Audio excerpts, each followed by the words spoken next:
వదలొద్దు. కమ్మగా ఉంటాయి, పాలుగారుతూ లేత స్థితిలో ఉంటాయి. మరి వేరుశనగ పప్పులంటే కోడి మాంసం మేక మాంసం కంటే 4 times 5 times బలం ఎక్కువ.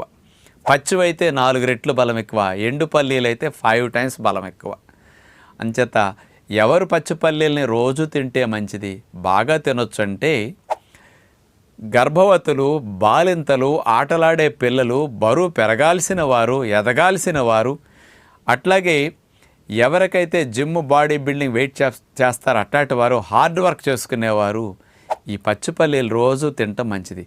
నేను 35-40 సంవత్సరాల నుంచి పచ్చి పల్లీ కనపడితే మార్కెట్లో వదలను. సంవత్సరంలో 10 నెలలు కొని తెచ్చుకు తింటుంటా.